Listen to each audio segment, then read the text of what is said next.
السلام عليكم ورحمة الله وبركاته، إزيكم حبايبي ومتابعيني عاملين إيه؟ أخباركم إيه؟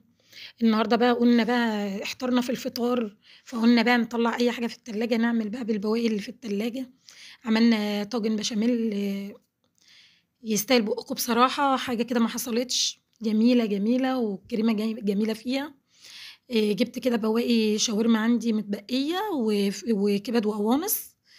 بتاع 7، 8 وحدات كده، قطّعناهم شرايح صغنّنة خالص بالمقص، وغسلتهم كويس جدًا بالليمون والخل، وبدأت كده عملت معاكم البشاميل شايفين شكلها الخطير الجميل، لونها دهبي وجميلة إزاي، بدأت كده قطّعت الكبد والقوانص غسلتها كويس صفّيتها، بدأت كده اديتها تشويحة على النار، هاوريكم دلوقتي هنعمل إيه، بسم الله الرحمن الرحيم، اللهم صل وسلم وبارك على محمد. شايفين حبايبي شكل البشاميل جميلة إزاي، بسم الله بدأت كده شوّحت كده بالفلفل والبصل الكبد والقوانص والفراخ بتاعتي، اديتها التشويحة التمام، ونزلت كده سلقت المكرونة بتاعتي كيس 350 جرام، مكرونة خطيرة اللي هي الجديدة دي، قُلت أمّا نجرّبها في البشاميل هتبقى شكلها إيه، نزلت كده بقى بمعلقتين سمنة كبار ومعلقتين زيت كبار بالشكل اللي أنتم شايفينه ده، هازوّد نقطة زيت صغيرة، بدأت كده يعني حوالي 3 معالق زيت ومعلقتين سمنة كبار أو زبدة، هانزل كده أشوّح الدقيق بتاعي حوالي معيار صغير كوباية صغيرة، هانزل بالدقيق بتاعي كده وأشوّحه لحد ما يدّيني اللون اللي أنا عايزاه، هابدأ أنزل بلتر لبن، أنا اللتر بتاع اللبن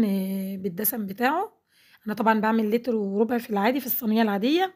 أو لتر ونُص، بدأت كده عشان هاعمل في الطاجن فعملت إيه مش كتير يعني كيلو. حوالي كيلو بالضبط، نزلت بيه بالشكل اللي أنتم شايفينه ده وقلّبت بالمضرب كده كويس لحد ما تماسك معايا وادّاني القوام المضبوط، أبدأ بقى أنزل بالطاجن بشوية بشاميل دهناه زيت طبعًا، ونزلت بشوية بشاميل كده فيه بالشكل اللي أنتم شايفينه ده، وهانزل بقى المكرونة عندي جزء كده عاملاه بالبشاميل هانزل بيه في الأرضية، لازم أكون المكرونة اللي في الأرضية شاربة من البشاميل كويس جدًا، عشان ما تعملش من تحت ما تلزقش. شايفين حبايبي شكلها جميلة، جميلة المكرونة دي بصراحة خطيرة في البشاميل، شايفين نزلت بقى بالرق الأولاني ونزلت بعد كده بالحشو بتاعتي، كبد والقوانص بتاعتي اللي أنتم عارفينها دي، اللي لو جربتوها بصراحة هتعجبكم جدًا، لو عجبكم باقي الفيديو ما تنسونيش بقى في الاشتراك في القناة وفعلوا زر الجرس، شايفين حبايبي واعملوا شير بقى لحبايبكم عشان اللي عنده برضه بواقي زي دي يعرف يتصرف كده ويعمل طاجن بشاميل محترم. إحنا قُلنا مش هنغلب طبعًا النهارده بقى قُلنا نقضّيها، فقُلنا إيه نقضّيها ليه؟ ما إحنا عندنا اللي نعمله حاجة كويسة في البيت،